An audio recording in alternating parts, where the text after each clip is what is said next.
Le dialogue itinérant de Godomé est un dialogue spécial. C'est un dialogue décisif, déterminant. Et nous avons choisi d'inviter à ce dialogue deux invités spéciaux, le parti GSR du président Guédou. Mais nous sommes convaincus d'une chose, ce que nous faisons depuis 2 ans, avec conviction, avec détermination, avec force, sans avoir peur. Ce que nous faisons depuis 2 ans, nous sommes convaincus. Monsieur le ministre, je voudrais que vous transmettiez au président Boni Yayi que nous sommes convaincus que nous ne réussirons pas si nous ne sommes pas ensemble.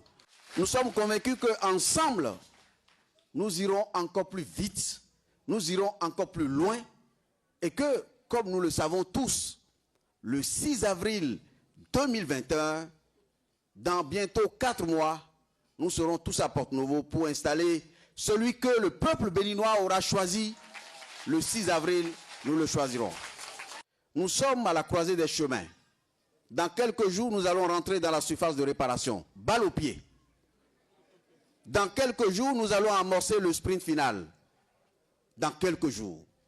Il y a quelques jours qui nous retiennent encore. À partir du 1er janvier, nous rentrerons de plein pied dans la surface de réparation. Mais nous rentrons dans la surface de réparation avec quelques victoires. Et il faut qu'on en soit convaincu. Il faut qu'on le sache. Chers parents, je le dis, nous avons gagné la bataille juridique. Il n'y a personne dans le pays, au Bénin, qui pense que le gouvernement du président Talon respecte les standards de la démocratie. Il n'y a personne au plan international, il n'y a personne dehors, il n'y a personne dans les chancelleries au Bénin, il n'y a personne dans les organisations internationales, il n'y a personne parmi les partenaires traditionnels de notre pays, il n'y a aucun pays qui pense que le gouvernement du président Talon respecte la démocratie. Nous avons remporté la bataille et la Cour africaine des droits de l'homme et des peuples l'a rappelé en disant au président Talon les manœuvres qui ont été opérées depuis 2017, ces manœuvres ne respectent pas la loi internationale, ces manœuvres ne respectent pas les droits de l'homme et ces manœuvres ne respectent pas les engagements internationaux que le Bénin a pris. Cette bataille, la bataille juridique, nous l'avons gagnée. Nous l'avons gagnée grâce à l'effort de tous, à l'effort, à la résistance des Béninois qui ne se sont pas tus, qui n'ont pas eu peur, qui n'ont pas fui. Nous l'avons gagnée grâce à la témérité des partis politiques. Le gouvernement tarde à respecter les injonctions qui lui ont été faites, mais je n'ai aucun doute que le gouvernement monte, il descende, il finira par mettre en œuvre ce que notre peuple veut. Le gouvernement finira par mettre en œuvre la décision, les arrêts de la Cour africaine des droits de l'homme et des peuples. Nous avons remporté la bataille juridique, il reste la bataille politique. Il faut l'engager en étant dans les blindés au sol. Il faut engager le combat politique, il faut engager la bataille politique face au gouvernement. Et je voudrais nous inviter à ne pas avoir peur d'engager cette bataille. C'est la seule qui nous permette enfin de faire triompher la bataille juridique que nous avons gagnée, parce que le problème qui se pose dans le pays, j'entends beaucoup de gens parler de dictature. C'est vrai, nous avons en face de nous un gouvernement qui n'est plus démocratique. Mais, chers frères et sœurs, le problème n'est plus qu'un problème de dictature. Le problème du Bénin, ce n'est plus qu'un problème de dictature. Pendant que nous sommes ici, pendant que nous parlons, pendant que nous faisons nos conférences, je vous en prie, il y a des vies entières qui sont broyées. Pendant que nous sommes ici, le problème, il n'est plus un problème de dictature, c'est un problème, un vrai drame social qui se joue devant nous. Ce n'est pas simplement que la misère qui est imposée aux partis politiques, ce n'est pas seulement les difficultés liées aux droits de l'homme, ce sont des vies qui sont broyées, des emplois qui sont perdus, des entreprises qui sont fermées, des entreprises qui sont appauvries. C'est ça la réalité du gouvernement qui est en place. Ce n'est pas qu'une question de dictature, c'est pire que la dictature. Nous sommes arrivés à un niveau où, qu'on le veuille ou non, nous sommes obligés de nous donner la main et nous sommes obligés de nous battre pour survivre. Nous sommes 12 millions d'habitants, nous sommes des frères. Nous ne sommes pas en guerre. Nous sommes des adversaires politiques. Nous ne pensons pas la même chose de ce qu'il faut faire pour notre pays, mais nous demeurons des frères. À la fenêtre, du Vatican. Quand le pape a dit nous avons besoin de fraternité, j'ai cru qu'un Béninois lui a parlé. Que peut-être un de ces prélats, nous en comptons parmi ceux qui sont au Vatican, nos compatriotes, peut-être. Quelqu'un lui a dit qu'au Bénin se pose un problème de fraternité. Malgré nos divergences, malgré les adversités, malgré les oppositions de vues, nous devons faire exactement ce que le ministre Alassane Tigri, ce que le président Guédou a dit, le grand rassemblement qui permet d'avoir des élections inclusives, des élections transparentes, des élections pacifiques et des élections démocratiques. Le grand rassemblement dont nous parlons, ce rassemblement est en marche devant nous. Nous avons besoin de rassembler, de faire le rassemblement le plus large de toutes les forces démocratiques opposées à la politique du président Talon. Nous avons besoin de faire le grand rassemblement de toutes les forces favorables au rétablissement de la démocratie. Mais ce rassemblement doit aller au-delà. C'est un rassemblement qui permet d'intégrer tous les démocrates, où qu'ils soient, qui veulent que ce pays change, qui veulent qu'on ait du respect pour nos anciens chefs d'État, ceux qui veulent que nous respections tous ceux qui, dans leur vie, ont mêlé leur sueur à la sueur du peuple béninois pour son développement. Nous voulons que ce pays s'apaise. Donc ce rassemblement, il faut le réaliser dans la fraternité. Parce que malgré tout, nous sommes des frères. Nous sommes pour une alternance radicale. Nous voulons que demain, change demain, l'équipe au pouvoir et que des hommes et des femmes favorables à la démocratie, prennent le destin de notre pays et redonnent à ce peuple l'espoir, l'espérance qui font bouger tous les êtres humains. En parlant de fraternité, en parlant de rassemblement, je voudrais dire la convergence de vues qu'il y a entre ce que j'ai entendu et ce que je sais de l'idéologie politique des démocrates, de ce que j'ai entendu ce matin du président Guédou et de ce que je sais de l'ensemble des forces politiques et des mouvements qui nous soutiennent. Je retiens une chose. Première chose, c'est qu'il faut, avant les élections présidentielles, il faut, dans quelques mois, il faut absolument que dans la fraternité, dans le respect mutuel, le président Talon accepte de convoquer une table ronde. D'autres parlent d'assises. Dans tous les cas, il nous faut nous asseoir. Il faut absolument que nous nous asseyons pour que les règles de l'élection soient déterminées de façon consensuelle. Cette table ronde doit se tenir maintenant, pas après l'élection, maintenant. Nous avons quelques mois pour nous asseoir, pour être à la hauteur, être capable de nous parler, d'identifier les règles et de laisser les Béninois trancher. Premier point. Deuxième point que j'ai entendu. C'est vrai, c'est un débat qui est dans le pays depuis très longtemps. Dans quelques mois, le 6 avril 2021, un nouveau chef d'État prêtera serment à Porto-Novo. Le 6 avril 2021.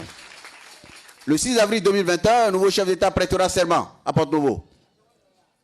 Pourquoi le 6 avril 2021? Parce que le président Guédou l'a rappelé, nous avons établi en 1990 une constitution. Et pour établir cette constitution, certains parmi nos frères sont morts. Certains sont morts en prison, d'autres sont morts en exil.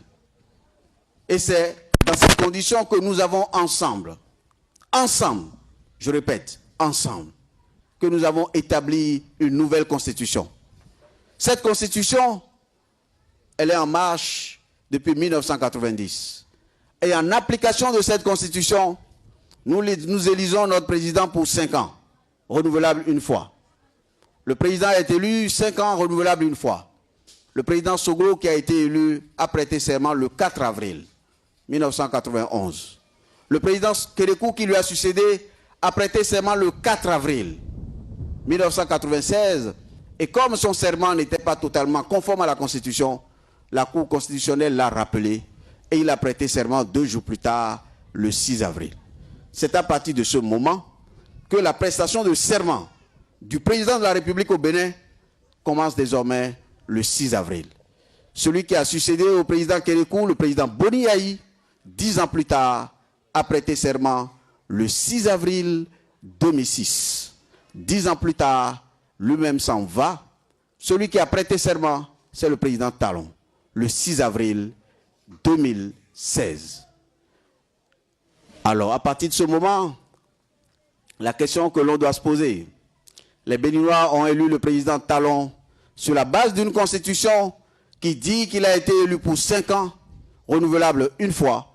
Le président Talon a dit, dehors, à l'extérieur, qu'il sollicitait la confiance des Béninois pour 5 ans. Il a dit au Bénin, partout, dans tous les départements, qu'il sollicitait notre confiance pour 5 ans. Il a dit à la prestation de serment à Porto Novo, dans la capitale, il a dit qu'il prêtait serment pour 5 ans. Une fois entré au palais, le président Talon a dit, et je vous prie de faire attention au lieu où il a redit une dernière fois qu'il était élu pour 5 ans.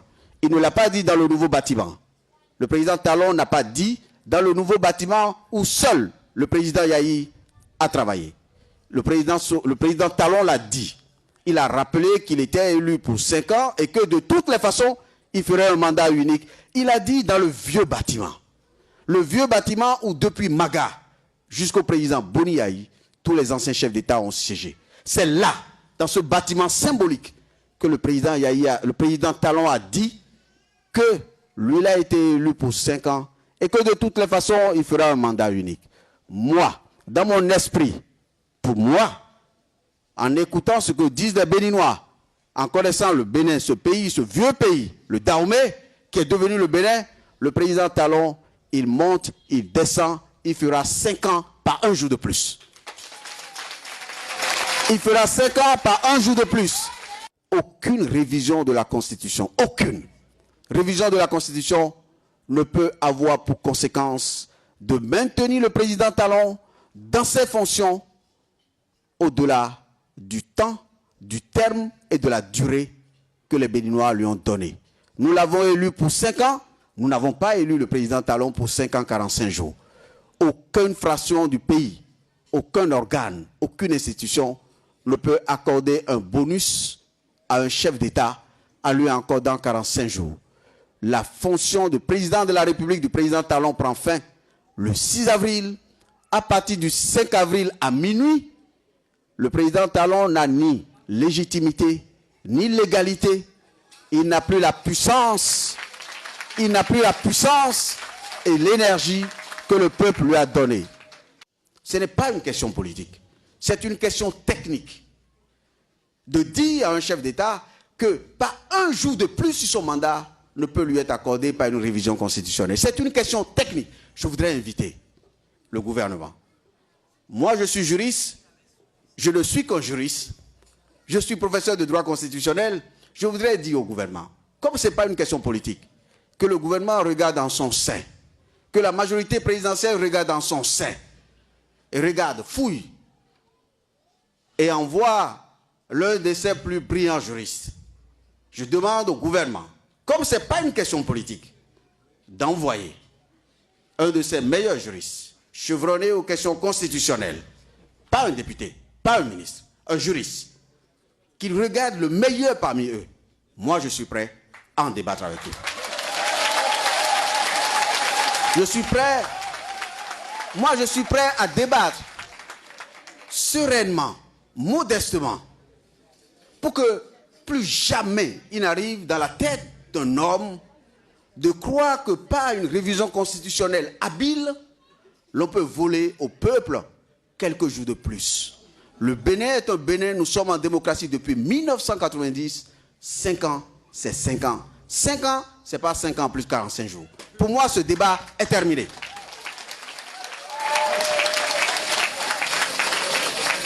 Le mardi, à Porto Novo, le chef de l'État se présentera pour la dernière fois devant les Béninois pour présenter son message sur l'état de la nation. Ce sera son dernier discours. Le 31, au soir, le président Talon s'adressera pour la dernière fois aux Béninois pour nous présenter ses vœux. Hélas, Comme ce sera son dernier message sur l'état de la nation, je ne pourrai pas suggérer au président, lui dire ce que j'ai entendu pendant 2 ans à Kandi, à Djougou, à Natitengu, à Sakete, à Ketou, à Dogbo, à Toviklin. Ce que j'ai entendu aujourd'hui, ce que j'ai entendu à Porte-Nouveau, à Sémin, ce que j'ai entendu partout sur le territoire, à Boyko. Je ne pourrais pas dire au président que pendant 5 ans, il a gouverné le pays à côté des aspirations de notre peuple. Je ne pourrais pas lui dire que j'attends de savoir combien d'écoles il a construites. Il n'en a pas construites. Combien de centres de santé ont été réhabilités? Il n'y en a pas eu. Combien d'emplois le président a créé? Les emplois ont été détruits. Je demande au président de la République, il lui reste 3 mois, et je voudrais qu'il s'emploie à utiliser ces 3 mois pour préparer des élections inclusives, pour préparer cette table ronde inclusive. Je voudrais demander au gouvernement, au président de la République, c'est sa responsabilité, de créer pendant les 3 mois les conditions de démocratie dans lesquelles il est arrivé. Il nous reste à nous de préparer l'alternative, de faire en sorte que le pays dont rêvent nos compatriotes, un pays de solidarité, un pays de liberté, un pays de démocratie, un pays de convivialité, parce qu'après tout, nous sommes les mêmes, que nous soyons capables de construire ce chemin, pour que ce peuple qui se dresse partout où nous passons, qui n'attend qu'une chose, que nous reprenions le contrôle de notre destin. C'est à nous qu'il revient de le faire. Et je voudrais redire une fois encore, Monsieur le ministre Tigri, Monsieur le Président Guédou, je voudrais vous redire la disponibilité de notre jeunesse, notre disponibilité à contribuer à l'avènement de cette nouvelle ère, de cette aube nouvelle, pour qu'enfin triomphe au Bénin la justice et la liberté. Merci beaucoup.